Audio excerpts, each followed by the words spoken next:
You are more resilient than you realize. I say this not as a comfort, but as a truth rooted in your very soul, created in the image of God. So many times we look at our sufferings, our failures, our weaknesses, and we begin to believe that we are fragile, that we are finished, that we are alone.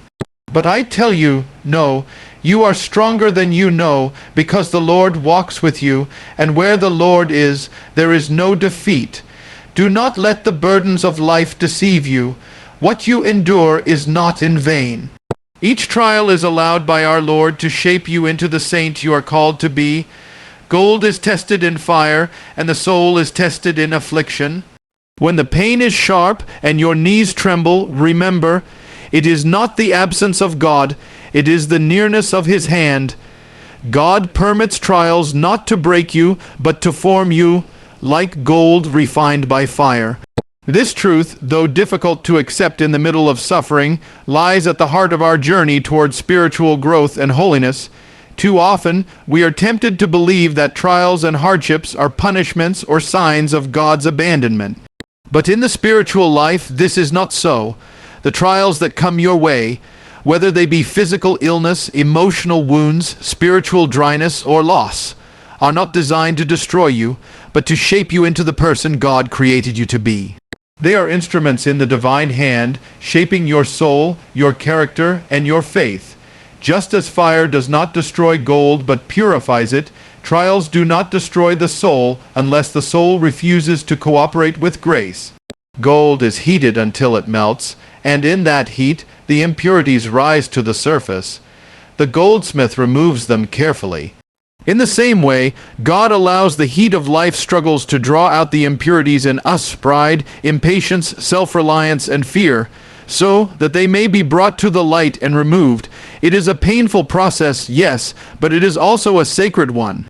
You are being made more pure, more whole, more capable of reflecting the beauty of your Creator. If we could see trials through the eyes of eternity, we would no longer be afraid of them. We would no longer resist them with bitterness or anger. We would embrace them as we embrace the surgeon's scalpel, knowing that even though it cuts to heal. Our hearts must become like the heart of Christ, which was pierced so that love could pour out. Your heart, too, must be opened by suffering so that grace can flow freely in and through you. St. Paul tells us that suffering produces perseverance, perseverance character, and character hope. These are not mere words. They are a description of the refining fire. Without trials, we would remain lukewarm, comfortable, and spiritually stagnant. But when suffering touches our lives, we are awakened. We are forced to turn our gaze upward. We are invited to deepen our dependence on God. We begin to pray with more sincerity, love with more urgency, forgive with more humility, and hope with more purity. Consider the saints. None of them became saints without suffering. Padre Pio himself bore the wounds of Christ for 50 years. Was it easy? No. But did it bear fruit? Yes, eternal fruit that no earthly comfort could match. And you too are being prepared for sainthood. That is the goal of your life. That is the destiny written into your soul. But you cannot reach it by walking an easy road. The cross is not optional. It is the bridge between where you are and where God wants you to be. The enemy would have you believe that trials are a sign of failure or punishment. He wants you to doubt the love of God in your most painful moments. But remember this, Jesus himself, the sinless Son of God, suffered hunger, betrayal, loneliness, and death. If he was not spared suffering, then why should we be? And yet in his suffering he triumphed. So will you, if you do not give up. Your trial is not random, it has purpose. It has been allowed by God's providence with wisdom and love beyond your understanding. And even if you cannot see it now, one day you will look back and understand how necessary it was for your transformation. You will see how God used it to stretch your faith, deepen your compassion, strip away your pride, and anchor your soul in Him alone. Do not measure your strength by your comfort. Measure it by your endurance, by your willingness to trust God even when it hurts. Remember that the strength to endure does not come from yourself, but from grace. You are not alone in the fire. Christ is with you, and he knows how to bring good from even the most painful situations. His hands are never idle. He is working in the silence, in the dark, in the waiting. Be patient then, be still. Let the fire do its work. Let it refine, not define you. You are not the pain you feel. You are not the failure you fear. You are the beloved child of God, being molded into the image of Christ. Trust in this process, embrace it, yield to it, because when the fire is over, you will shine brighter than ever before, not with your own light, but with the radiance of God's love in you. God does not permit trials to break you. He allows them to form you, so that you may one day stand before Him, purified, strengthened, and filled with the beauty that only suffering, embraced in faith, can bring. When your strength seems gone, grace steps in. Trust in divine providence. This is a truth not born from mere sentiment, but from the experience of countless souls who, when reaching the edge of their endurance, found that they were carried, not by their own will, not by human power, but by the hidden strength of God's grace. So many people labor under the illusion that they must rely only on themselves to survive the trials of life. They think that faith means being strong all the time, always brave, always sure. But this is not the faith Christ taught us. True faith is not the denial of weakness. It is the surrender of that weakness to God, trusting that He will not let us fall. There comes a point in every soul's journey where natural strength ends. The human heart, no matter how courageous, has limits.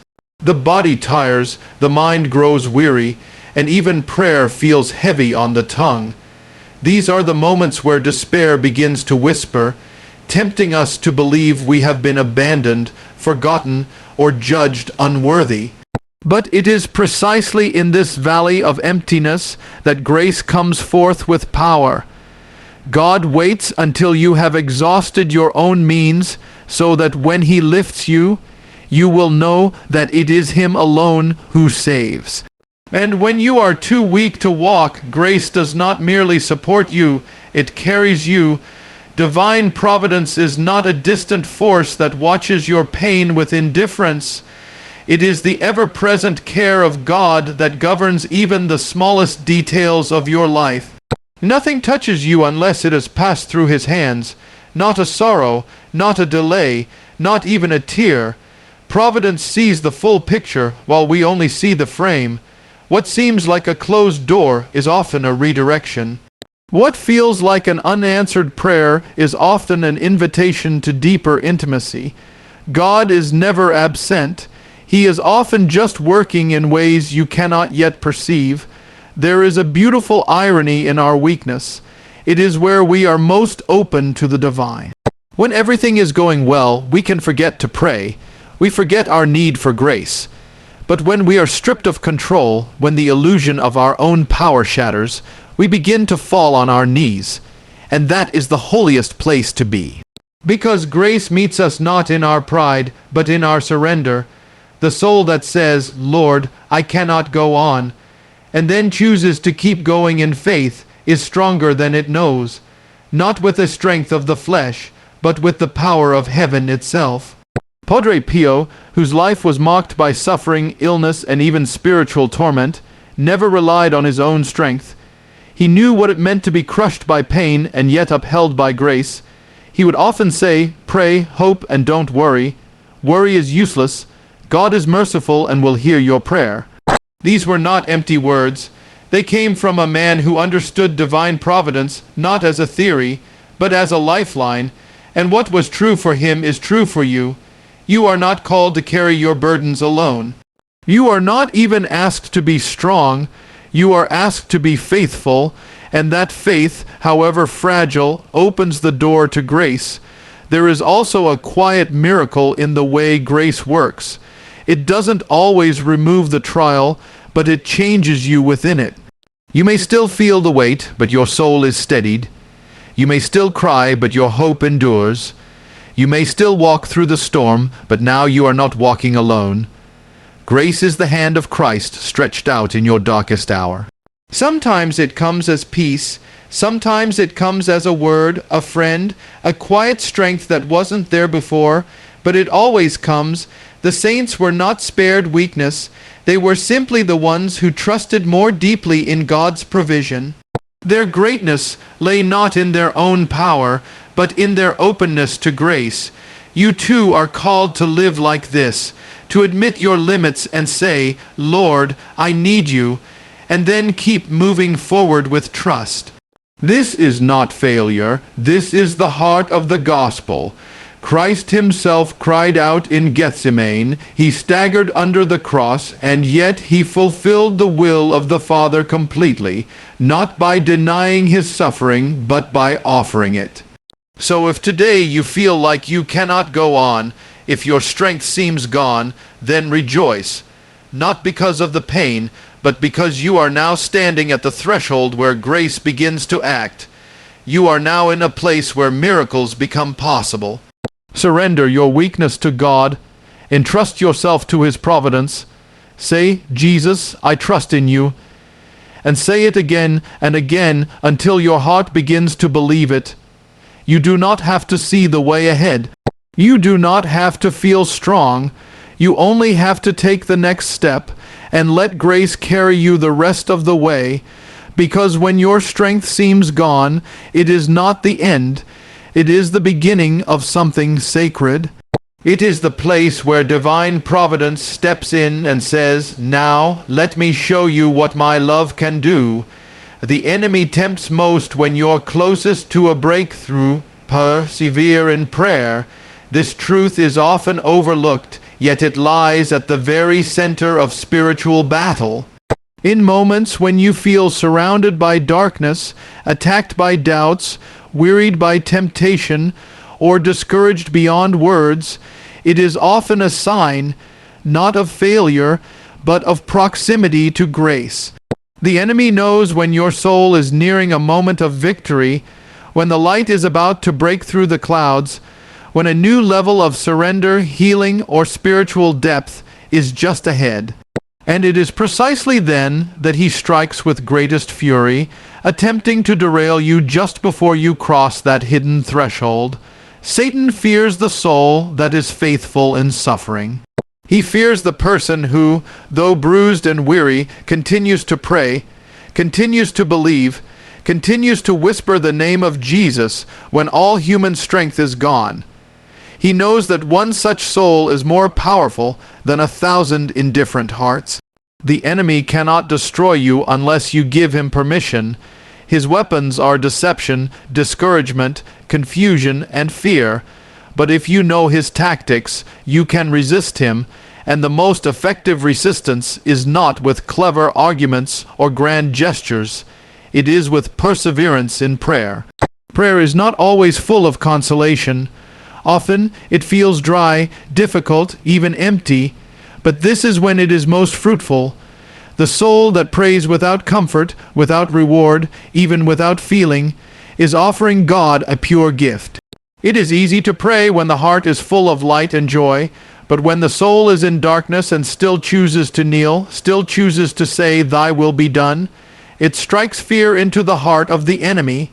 Because it is a soul that is being forged by faith, not by feelings, when temptations increase, whether they be thoughts of despair, anger, jealousy, lust, or pride, it is not always a sign that you are moving backward.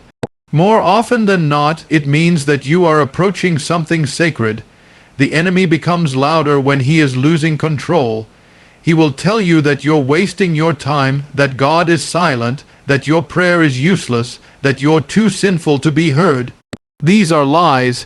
Do not entertain them. Silence them with persistence. Silence them by returning to prayer again and again, even if your only prayer is a single whispered, "Jesus, help me." God allows this pressure not to harm you, but to strengthen your soul. Just as muscles grow under resistance, so the soul grows under trial. Your spiritual muscles are being stretched, and just beyond the point of exhaustion lies growth. Just beyond the silence lies the voice of God. Just beyond the fear lies peace, but you must not give up. You must hold fast. Perseverance is not glamorous. It often means doing the same small act of faith over and over, getting up one more time after a fall, showing up to prayer even when your heart is numb, trusting God when your mind is filled with doubt. It is not dramatic, but it is powerful. The enemy loses every time you choose to keep going. Even if you feel like you are crawling, even if you feel unworthy, even if you feel nothing at all, your faithfulness is being written in heaven. Padre Pio was no stranger to these battles. He often faced intense spiritual attacks, physical ailments, and long periods of interior suffering, yet he did not stop praying, he did not stop loving, he did not stop trusting. And this is what made him a saint, not the absence of struggle, but the refusal to surrender to it. He once said, "The life of a Christian is a perpetual struggle against self. There is no flowering of the soul to the beauty of its perfection, except at the price of pain." These are not empty words. They are a call to arms. When you are tempted to give up, to walk away, to believe the lie that nothing will ever change, remember this: you are standing at the door. The enemy is pressing in not because you are weak, but because you are dangerous to him. Your prayers, however small, are opening doors in heaven. Your trust, even when trembling, is moving the heart of God. Do not stop now. Do not retreat. God is closer than you feel. Grace is nearer than you think. And the breakthrough that seems so far may be just one prayer away. Keep your eyes on Christ. Do not measure your progress by emotions. Measure it by faithfulness. If you fall, get up. If you feel dry, still pray. If you are tempted, call on Jesus, and above all, persevere. For it is written, "Blessed is the one who perseveres under trial, for having stood the test, that person will receive the crown of life, which the Lord has promised to those who love him." The crown is not given to the perfect. It is given to those who do not quit. So persevere in prayer. Heaven is watching. The enemy fears suffering embraced with love becomes a ladder to holiness. This is not a statement of poetic idealism, but a spiritual reality proven time and time again in the lives of saints, mystics, and the faithful who have walked through the valley of tears with hearts turned toward God. Suffering by itself is not holy. Pain, loss, and hardship are part of the human condition. But when suffering is united to love, when it is accepted, offered, and endured not out of bitterness, but with a spirit of surrender, it becomes a powerful means of sanctification. In God's hands, suffering is never wasted. It is transformed into grace, into healing, into holiness. We often spend our lives trying to escape pain, avoiding anything that threatens our comfort. The world teaches us that suffering is to be eliminated, medicated, hidden, or feared. But the gospel teaches us something very different. Jesus did not run from the cross. He embraced it, not because he enjoyed pain, but because he saw through the suffering to the redemption that lay beyond it. He knew that love is proven not in comfort, but in sacrifice. The cross was not a detour in his mission. It was the mission, and the same is true for us. Our personal crosses are not signs that God has abandoned us. They are invitations to follow Christ more closely, to share in his redemptive work, to love as he loved. When we embrace our suffering, not grudgingly, not with complaint, but with love, we climb higher on the ladder of holiness. Each moment of patience in trial, each silent offering of pain, each act of trust in the darkness becomes a step upward. Suffering then becomes not just something to endure, but something that draws us closer to the heart of God. It strips away illusions, it humbles us, it forces us to let go of what is temporary and to cling to what is eternal. In suffering, we see how little we truly control and how desperately we need grace. And in that humility, holiness begins to take root. There is a hidden beauty in suffering that is accepted with love. It transforms the soul. It softens what was hardened. It purifies intentions. It deepens compassion for others. A person who has suffered and loved through it is never the same. They walk with a gentleness, a wisdom, a depth that cannot be learned in any other way. They become vessels of mercy, able to console others not with empty words, but with lived understanding. In this way, your suffering not only sanctifies you, it becomes a channel of grace for others. This is the mystery of redemptive suffering. By uniting our pain to the sufferings of Christ, we participate in His saving work. We add our yes to His eternal yes and become co-workers with God in the redemption of the world. Padre Pio lived this mystery intimately. He bore the wounds of Christ in his body and more deeply in his soul. Yet he never rejected this suffering. He offered it constantly for sinners, for the church, for souls in need, and he taught others to do the same. He knew that a single act of love offered in the midst of suffering could save souls, could heal wounds, could change eternity. To embrace suffering with love does not mean to seek it out recklessly, nor to pretend that pain is pleasant. It means to respond to what life brings with trust in God's will. It means to say, Lord, if this is what you permit, then I receive it, and I offer it back to you. Use it for your glory. This is not easy, it is not natural, it is a grace. But it is a grace that God gives freely to those who ask. The soul that makes this offering becomes profoundly united to Christ. There is no deeper intimacy than to suffer with Him, to share His cross, to let love transform even our wounds. Some may say, why would a loving God allow suffering at all? The answer lies in the cross.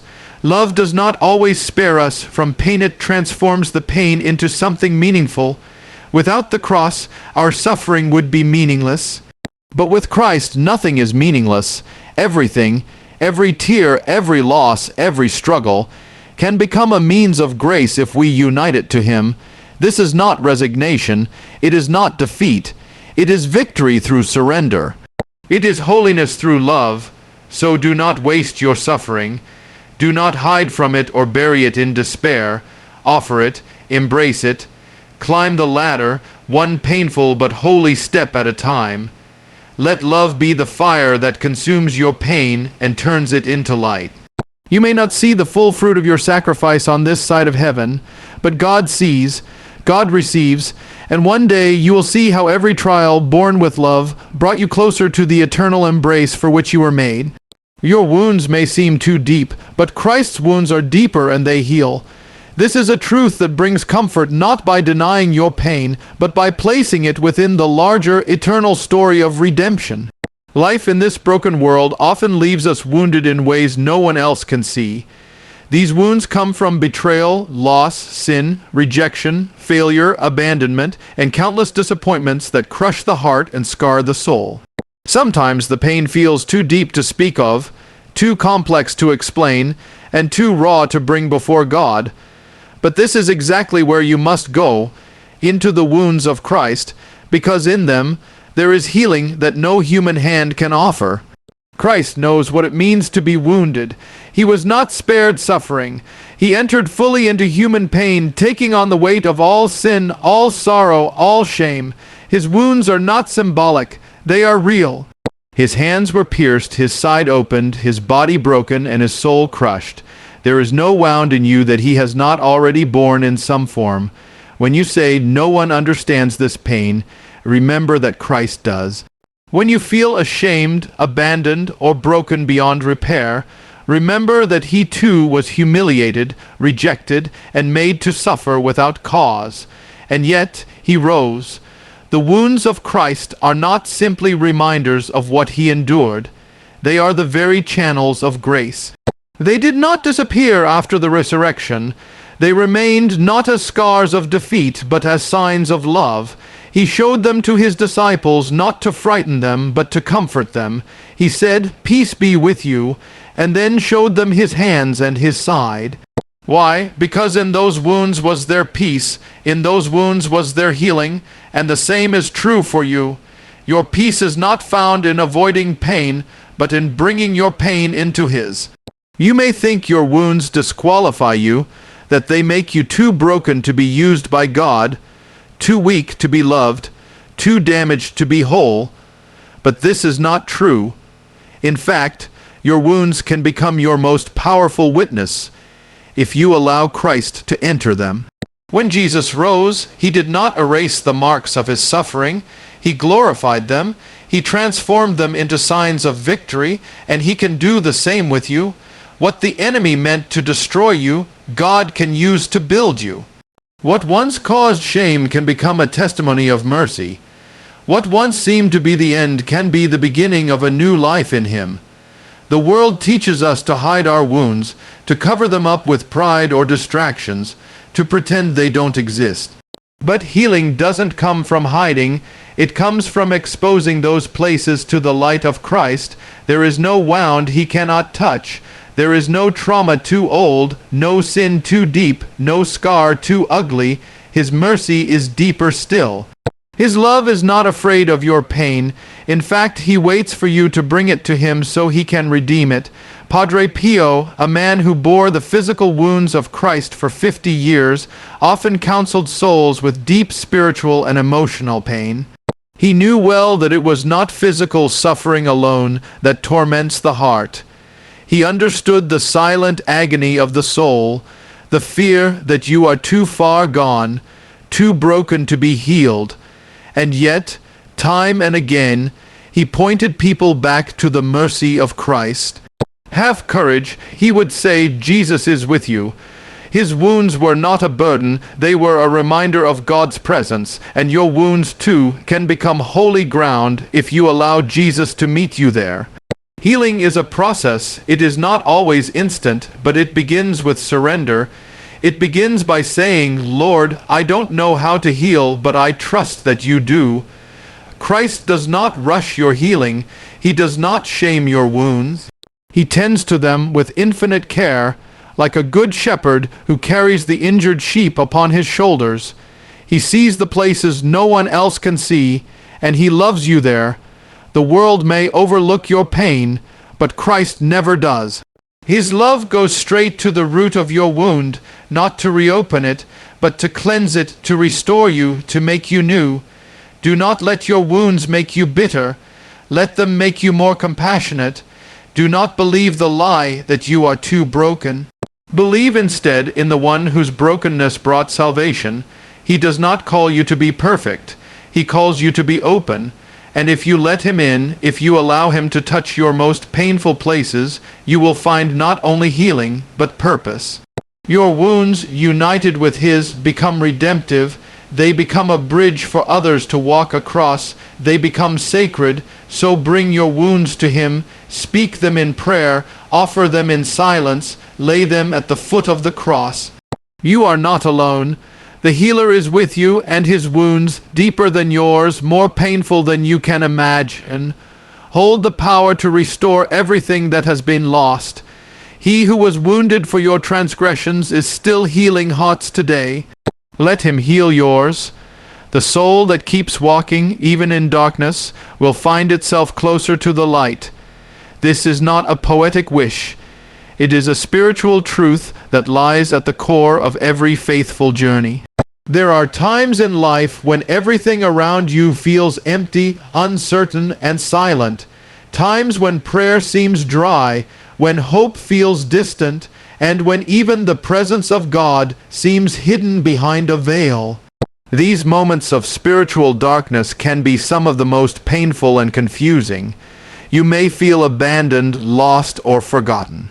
But if your soul, even trembling, even weary, chooses to keep walking, to keep praying, to keep believing, to keep trusting, you are moving toward the light, whether you can feel it or not.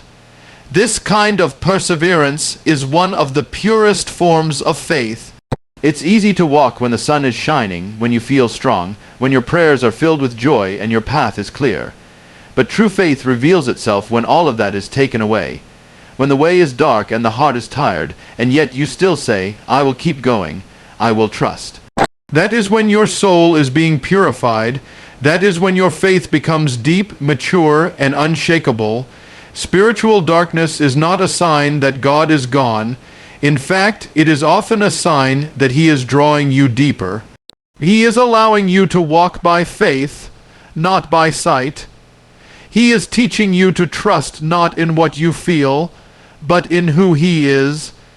He is stripping away the need for signs, the dependence on emotion, the attachment to comfort. What remains is a faith that is tested like gold in fire, a faith that is no longer based on blessings received, but on love given freely. God does not disappear in the darkness. He is the God of both day and night. But in the night, He asks you to lean on Him more fully.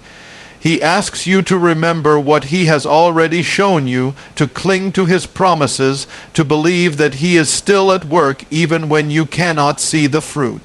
And if you keep walking, one step at a time, you will find that the darkness is not endless. You will come out of it stronger, clearer, and more deeply united to the light than ever before.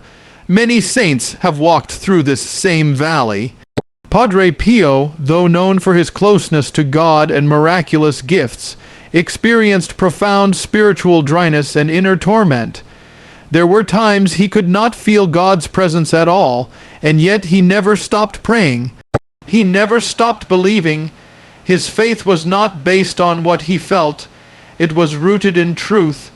He trusted that even if God seemed silent, He was still near, and so must you. Sometimes walking in darkness means doing the small things with great faith. It means showing up for prayer even when your heart is cold. It means choosing to forgive even when you're hurting. It means doing good for others even when you feel empty. These small acts done in the dark are precious to God. They are like candles lit in a storm, signs that your soul still trusts, still hopes, still believes, and in heaven they shine brighter than you can imagine. The enemy will try to convince you that the darkness means defeat. He will whisper lies, that you are failing, that God has forgotten you, that it's pointless to keep going, but you must not listen. The darkness is not the end of the story. It is part of the journey. And if you walk through it with faith, it will lead you to greater light. There is grace hidden even in the shadows, grace that will strengthen you, deepen your soul, and prepare you for things you cannot yet see. You are not walking alone. Christ walks with you even when you cannot feel His presence. He knows what it means to walk in darkness. In Gethsemane, He sweat blood. On the cross, He cried out, my God, why have you forsaken me?" He entered into the deepest darkness so that no one would ever have to walk there alone. And He walks with you now, unseen but real, silent but faithful. Do not stop walking. Do not let the darkness paralyze you. Keep moving, even if your steps are small, even if your heart is tired. Every prayer, every act of trust, every moment of surrender is a step closer to the light. And that light is not just ahead. It is already within you. The Holy Spirit dwells in you, guiding you, strengthening you, even when you cannot feel it. Trust in that. One day, the darkness will lift. One day, you will look back and see how far you have come. You will see that the light never left you. It was simply guiding you in silence. You will understand that every step you took in faith brought you closer to Christ. And you will know, with a depth beyond words, that the soul who keeps walking, even in darkness, is never lost, but is on the sure path to eternal light.